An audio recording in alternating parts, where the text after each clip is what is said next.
Assalaamu calaykum. Maanta waxaan doonayaa inaan idiin sharaxo filim la soo saaray 2016 kaasoo lagu magacaabo Train to Busan. Ku soo dhawaada muuqaalkeena iskana taxadara.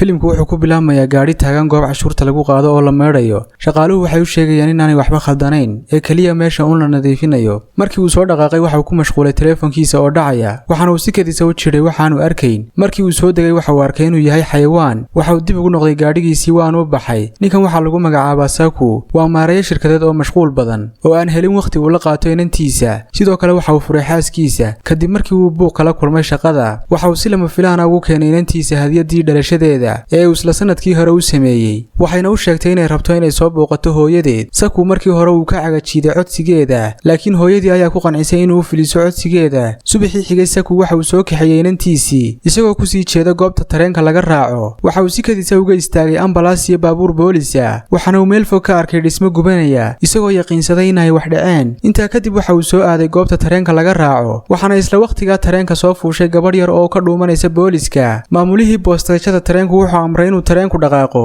Waxaana uu arkay dad jaranjarada stationka ka qaylinaya. Iswaan waxay isla waqtiga aragtay kaligeed ninkii oo qof kale kaga soo booday gadaal. Way baqday waxayna u carartay suuliga. Qaybta dambe ee tareenka mid ka mid ah shaqaalaha ayaa aragtay gabadh rafanaysa dhulka. Intaa kadib waxay u soo dhawaatay xaggeeda iyadoon ogeyn inay qabto fayraska zombie. Way ku soo kacday waana cuntay gabadhii shaqaalaha ahayd. Intaa kadib waxay weerareen labadoodiiba rakaabkii tareenka. Qaybtii dambe ee tareenku waxay si aad isugu bedeshay dad qaba fayraska zombie. Waxayna weerareen cid kasta oo ka soo horbaxda. Iswaan waxay ku socotaa qaybta dambe ee tareenka iyadoo wali raadinaysa musqushi. Waxa hurdada ka kacay aabaheed. Waxaana uu ogaaday inaanay joogin inantiisii yarayd. Waxa soo wacay in ay wada shaqeeyaan isagoo u sheegaya in ay rabshado ka qarxeen wadanka. Intaa kadib waxa uu arkay dadkii oo ay yeerinayaan zombigu. Nasiib wanaag waxa uu arkay gabadhiisii. Waxaana uu la soo cararay qaybta dambe ee aanu soo gaadhin fayrasku isagoo ku guuleystay inuu galo qolkii ay joogeen dadka caadiga ahi. Waxayna soo xidheen qolkii iyagoo ogaaday inaanay zombisku furi karin albaabka. Waxayna keeneen qorshe kale oo ay ku badbaadayaan kaasoo ahaa inay waraaqo iyo jaraa'id ku dhajiyaan miraayada albaabka si ay zombigu ugu maleeyaan inaanay meesha cid ku jirin. Waxaana loo sheegay inaanu tareenku aadi doonin Busan ee uu istaagi doono stationka Daeyigo maadaama uu halka la keenay ciidamada aad u fara badan. Waxa la soo gaaray boostashadii tareenka. Saku waxa uu inantiisii u kaxeeyay xagga bari halka ay kuwii kale aadeen meesha laga baxo. Saku wuxuu arkay darbajiif daba socda. Waxaanay si wada jir u arkeen askari. Saku waxa uu inantiisii u sheegay inay halkan ku sugto. Waxaana uu cararay dhanka askariga si uu soo caawiyo. Askarigu ma soo ordi karo maadaama uu dhaawac yahay. Waxaana xagga dambe kaga yimi askari kale oo zombie ah. Intaa kadib waxa soo batay askartii dadcunka ahayd. Kooxdii kale ee badbaaday waxay doonayaan inay u baxaan banaanka. Waxay arkeen guuta askari oo zombie ah. Dib ayay u soo yaaceen waxaana lagala haray qaar ka mid ah rakaabkii. Saku waxa uu soo ordayay inantiisa. Waxaana uu arkay rakaabkii oo dib ugu soo laabanaya tareenkii. Mid ka mid ah zombigii ayaa weeraray inantii yarayd. Laakiin waxa badbaadiyay ninka lagu magacaabo Huwai. Waxaana uu kaxeeyay xagga tareenka. Saku iyo laba nin oo kale waxay isku dayeen inay albaabka ku celiyaan zombiga. Rakaabkii kale badankoodii waxay ku guuleysteen inay galaan tareenka. Iswaan iyo gabadhii wadane waxay u soo socdaan dhanka tareenka. Zombigii waxa la soo go'ay miraayadii. Mid ka mid ah zombigii waxa uu ku dhex dhacay laba gabdhood. Si kastaba ahaatee isagoo dhaawaca waxa uu isku dayay inuu cuno, laakiin uma suurtagelin oo way badbaadeen. Intii badneed ee rakaabkuna waxay ku guuleysteen inay gudaha u galaan tareenka. Dhinaca kale Sukuan iyo niman kale waxay zombigii kula loolamayaan albaabka laga baxo. Waanay soo yaaceen markay arkeen miraayadii oo dilaacaysa. Ugu dambeyn waxay tareenkii soo gaadheen iyagoo nabad qaba. Huwai waxa uu wacay